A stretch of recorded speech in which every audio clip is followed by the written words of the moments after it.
இந்த 2024 முடிய போகுது. இதில் நிறையா கஷ்டங்கள், நிறையா சந்தோஷங்கள் எல்லாமே இருக்கும். ஆனால் நம்மளுக்கு முடியிற நேரத்தில் இன்னொரு கஷ்டத்தை கொடுத்துருக்காரு நம்ம கிரிக்கெட் வீரர் ஒருத்தர். அவர் யாருன்னு தெரிஞ்சுக்கிறதுக்கு முன்னாடி அவர் செஞ்ச ஒரு சில சாதனைகளை சொல்கிறேன். நீங்களே அவர் யாருங்கிறத ஃபஸ்ட்டு கெஸ் பண்ணிடுங்க பார்க்கலாம். ஸோ சிஎஸ்கேவோட செல்ல பிள்ளையாக ஆனாருங்க அவர். அதுக்கப்புறம் இந்திய கிரிக்கெட் டீமில் ஒரு அழிக்க முடியாத ஜாம்பவானாக வந்தாருங்க. அது மட்டும் இல்லாமல் ஒரு பெரிய சர்ச்சையிலையும் மாட்டினார். அது என்ன சர்ச்சைனா, ரன் அவுட் பண்ண ஒரு சர்ச்சை. ஜாஸ் பட்லரை ரன் அவுட் பண்ண ஒரு சர்ச்சை தான் அது.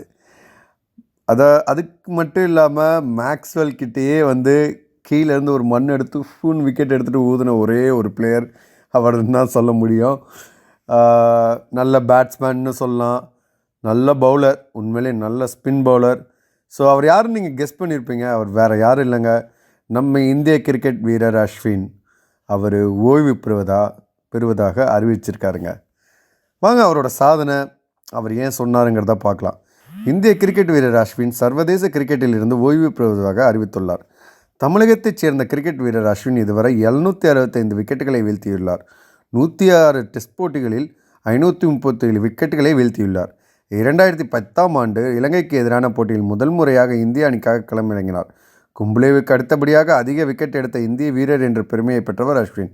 இந்நிலையில் அஸ்வின் சர்வதேச கிரிக்கெட்டில் இருந்து ஓய்வு பெறுவதாக வெளியான அறிவிப்பால் அவரது ரசிகர்கள் அதிர்ச்சி அடைந்துள்ளனர். அவர் மட்டும் இல்லைங்க, நாங்களும் தான் அதிர்ச்சி அடைந்திருக்கோம். ஏன்னா அவர் ஒரு நல்ல பிளேயருங்க. அவர் பிளேயருங்கிறத தாண்டி அவர் ஒரு நல்ல கோச்சின்னு கூட சொல்லலாம். நம்ம டீமில் இருக்கிற எல்லாருக்கும் எப்படி பவுல் பண்ணணும், எந்த மாதிரி பவுல் பண்ணால் விக்கெட் விழுகும், அந்த மைண்ட் கேம் விளையாடுறது அவருக்கு ரொம்ப பிடிக்கும்.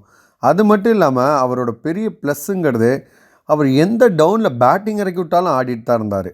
ஏன் நிறையா நேரம் இந்தியா சோக் ஆகிற நேரத்தில் அவர் காப்பாற்றியே இருந்திருக்காரு.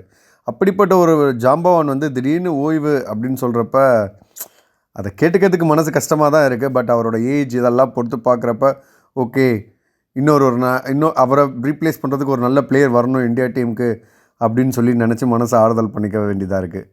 ஸோ இது போலும் சுவாரஸ்யமான வீடியோக்களை தொடர்ந்து பார்க்குறதுக்கு நம்ம சேனலை சப்ஸ்கிரைப் பண்ணிடுங்க. அண்ட் மறக்காமல் உங்கள் ஃப்ரெண்ட்ஸ் அண்ட் ஃபேமிலிக்கு இந்த வீடியோவை ஷேர் பண்ணுங்கள். அண்ட் இந்த வீடியோ பிடிச்சிருந்தா ஒரு லைக் கொடுத்துருங்க. நெக்ஸ்ட்டு என்ன வீடியோ வேணுங்கிறத கமெண்ட் செக்ஷனில் கமெண்ட் பண்ணிவிடுங்க.